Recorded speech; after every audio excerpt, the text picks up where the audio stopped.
पटना का राजेंद्र नगर स्टेडियम, एक गर्मी की दोपहर जहां बच्चे क्रिकेट खेल रहे हैं। दो लड़के, एक तेज गेंदबाज, दूसरा आक्रामक बल्लेबाज।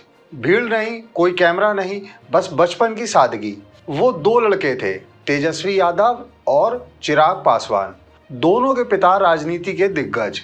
एक लालू प्रसाद यादव, जो उस वक्त बिहार के राजनीति के शेर थे। दूसरा रामविलास पासवान, दलित राजनीति का सबसे बड़ा चेहरा।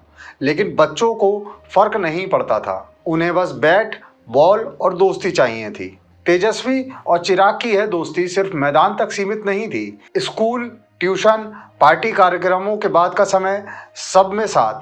चिराग अक्सर कहते हैं, तेजस्वी मेरा भाई है, राजनीति अलग चीज है। दिल्ली का दरबार और अलग रास्ते। समय बीता, तेजस्वी क्रिकेट छोड़कर राजनीति में आ गए, चिराग फिल्मों में चले गए। फिर अचानक पॉलिटिक्स की तरफ रुख किया, लेकिन दिल में दोस्ती बची रही। जब लालू जेल में थे और तेजस्वी अकेले विपक्ष की अगुवाई कर रहे थे, तब भी चिराग ने उनके साहस की तारीफ की। और जब रामविलास पासवान का निधन हुआ, तो तेजस्वी ने शोक जताने में सबसे आगे रहकर भाई का फर्ज निभाया। मगर राजनीति के रंग अलग होते हैं। एक एनडीए में गया, दूसरा महागठबंधन में।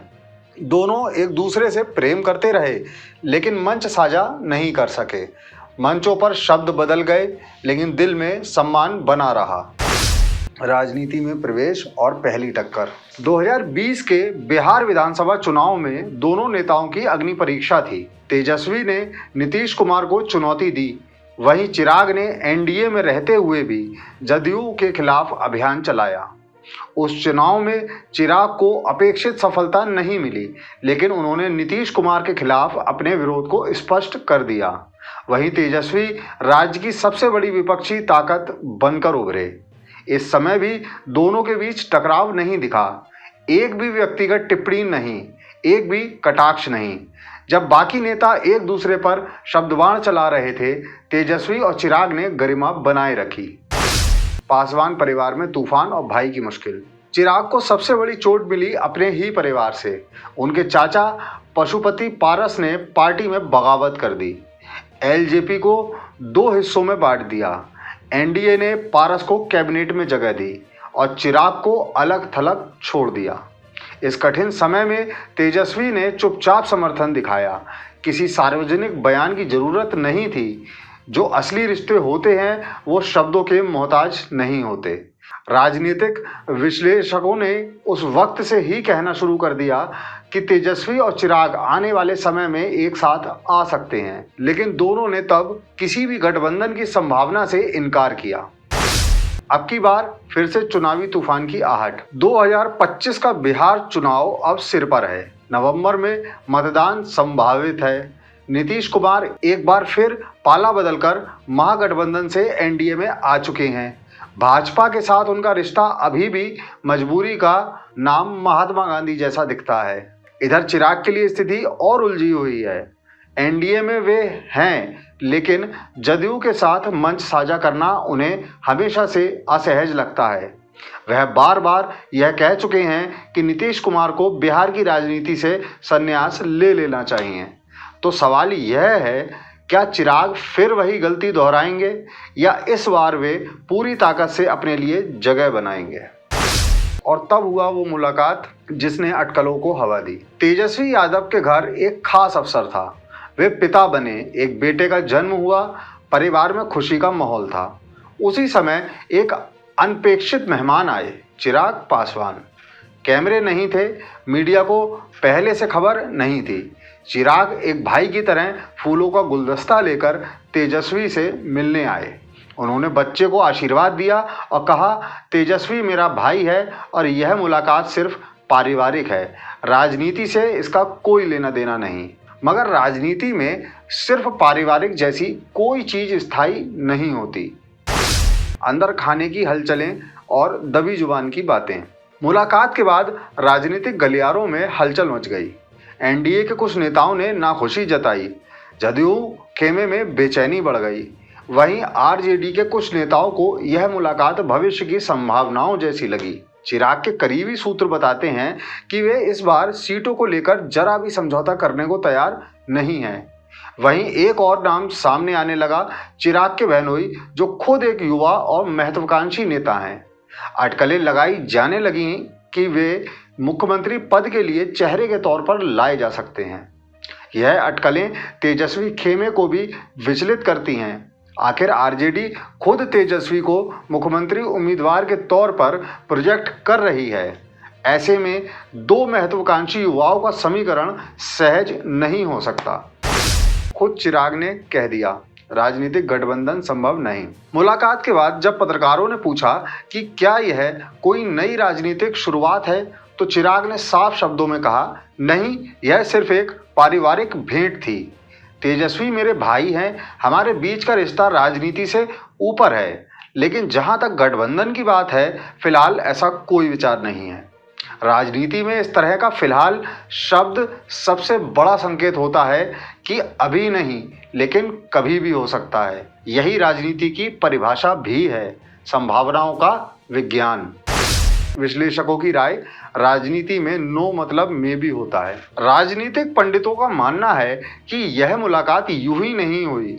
चुनाव से महज कुछ महीने पहले तेजस्वी और चिराग का यूं मिलना, और वो भी निजी माहौल में, इसका अर्थ सिर्फ बधाई देना नहीं हो सकता। एक वरिष्ठ पत्रकार कहते हैं, तेजस्वी को पता है कि बिहार में युवाओं का नया चेहरा चाहिए, और चिराग को भी मालूम है कि अकेले चलने में जोखिम है। अगर ये दोनों साथ आ गए तो भाजपा जदयू गठबंधन को कड़ी चुनौती मिल सकती है। लेकिन साथ ही सवाल भी है, क्या उनके वोट बैंक मेल खाते हैं? क्या उनके राजनीतिक सलाहकार उन्हें एक दूसरे के करीब लाना चाहेंगे? क्या अहंकार रास्ता रोकेगा? एक मुलाकात, कई सवाल और भविष्य की पटकथा। राजनीति में एक मुलाकात सिर्फ शिष्टाचार नहीं होती, वह एक संदेश भी होती है, एक संभावित दिशा भी। तेजस्वी और चिराग की यह दोस्ताना मुलाकात बिहार की राजनीति में नई संभावनाओं की जमीन तैयार कर सकती है।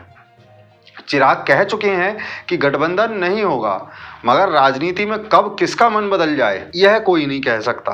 2025 का बिहार चुनाव अगर दो युवा चेहरों के हाथ में गया तो यह राज्य की राजनीति की सबसे बड़ी कहानी होगी।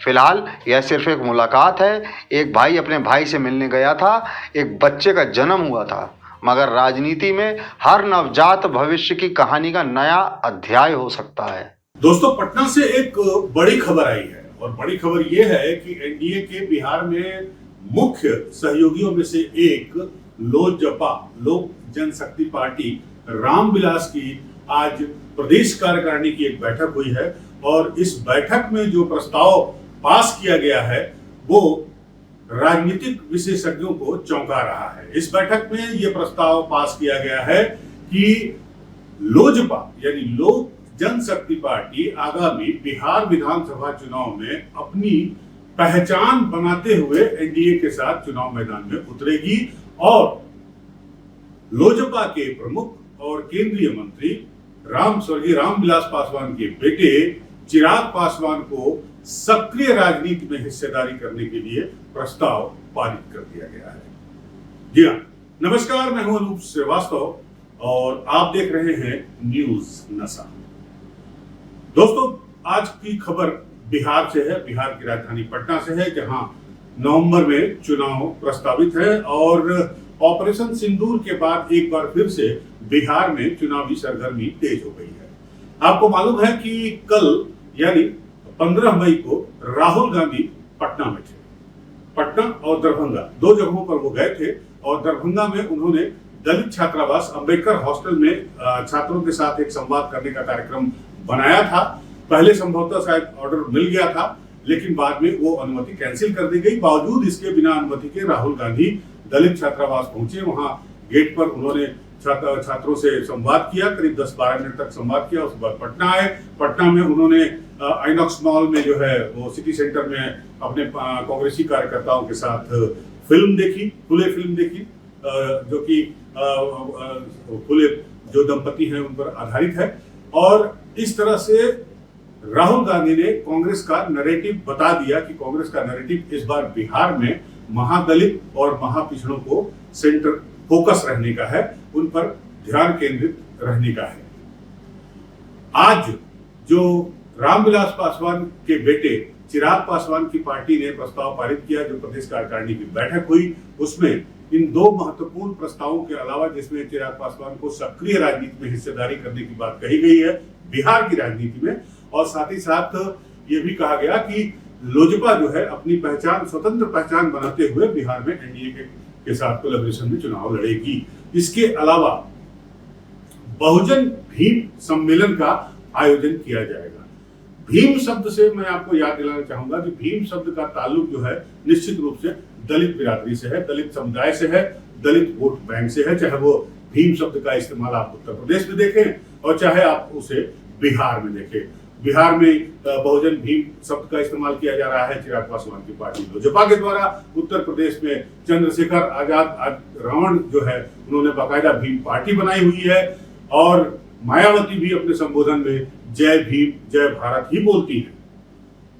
तो बहुजन भीम सम्मेलन आगामी दिनों में बिहार के तमाम शहरों में आयोजित किए जाएंगे, और केंद्रीय मंत्री और लोजपा के सुप्रीमो चिराग पासवान इन सम्मेलनों में सक्रिय रूप से भागीदारी करेंगे। बिहार फर्स्ट, बिहारी फर्स्ट अपने नारे को वो और बुलंद करेंगे।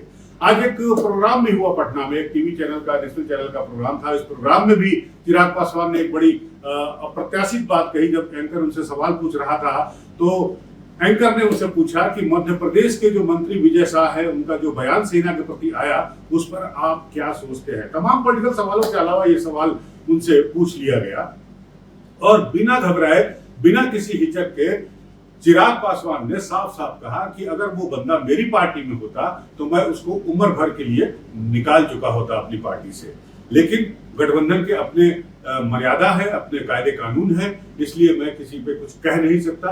लेकिन निश्चित रूप से इस बात को दोहराया उन्होंने कि मेरी पार्टी का अगर वो मेंबर होता या सदस्य होता या संगठन में होता तो मैं उसको जीवन भर के लिए पार्टी से निष्कासित कर देता।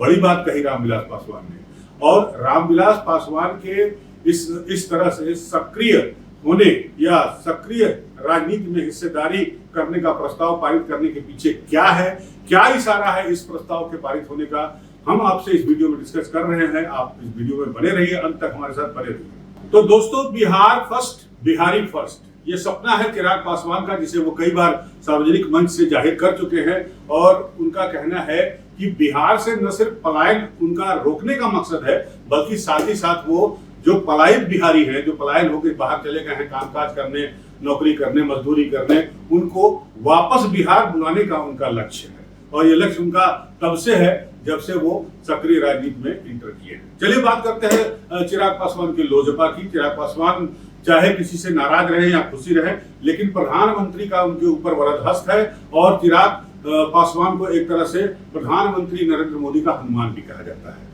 इस हनुमान जी ने 2020 में प्रधानमंत्री नरेंद्र मोदी का साथ छोड़ दिया था। आपको पता है कि 2020 में चिराग पासवान की पार्टी लोजपा ने बिहार चुनाव में अपने 137 इंडिपेंडेंट उम्मीदवार खड़े किए थे। जी हाँ, 137 उम्मीदवार खड़े किए थे। उनमें वो सीटें नहीं शामिल थी जहां पर बीजेपी चुनाव लड़ रही थी। जिन जिन जगहों पर बीजेपी के उम्मीदवार थे, वहां पर लोजपा ने या चिराग पासवान ने अपनी पार्टी के उम्मीदवारों को नहीं उतारा। और माना यह जा रहा था कि अभी तक ये माना जाता है कि 2020 में जेडीयू यानी नीतीश कुमार के जनता दल यूनाइटेड को जो डेंट पहुंची, जो चोट पहुंची, जो 74-75 सीटों से सीधे 43 सीटों पर आ गए, उसकी एक बड़ी वजह चिराग पासवान को माना गया कि चिराग पासवान एक तरह से वोट कटवा या उनकी पार्टी के उम्मीदवार वोट कटवा के रूप में नीतीश कुमार के जेडीयू में डेंट लगा दी उन्होंने, और नीतीश कुमार को बिहार के विधानसभा चुनाव में 2020 में तीसरे नंबर पे संतोष करना पड़ा। हालांकि बाद में वो फिर एक बार गठबंधन में शामिल हुए और उन्हें केंद्रीय मंत्री बनाया गया। और जो पिछला लोकसभा चुनाव हुआ 2024 का, उसमें जो है उनके 5 MP जीत कर आए हैं। जी हाँ, 5 MP जीत कर आए हैं।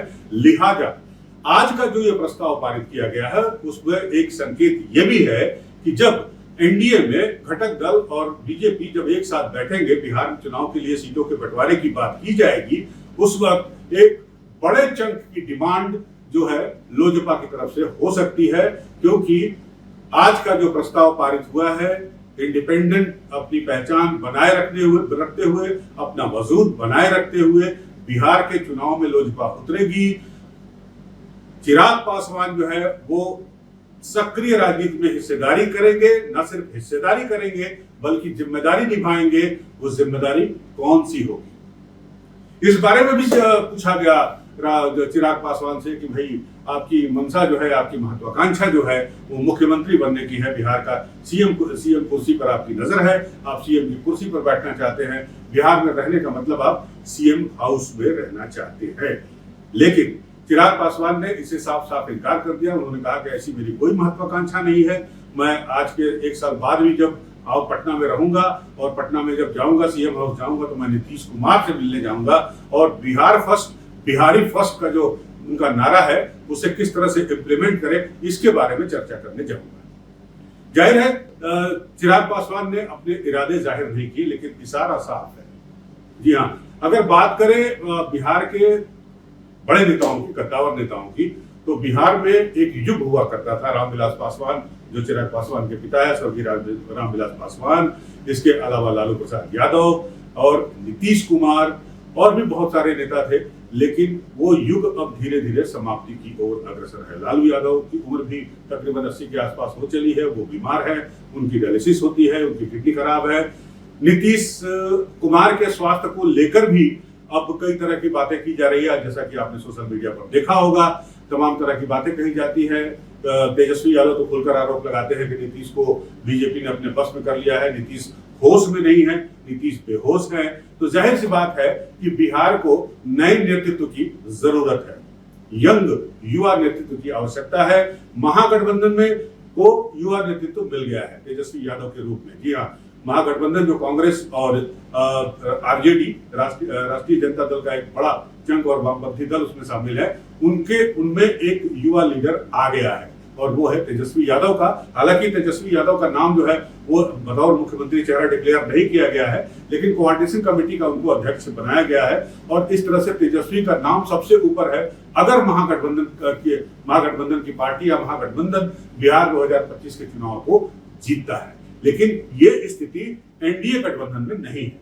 जी हाँ, एनडीए में ये जो एनडीए अलायंस है इसमें ये नहीं है।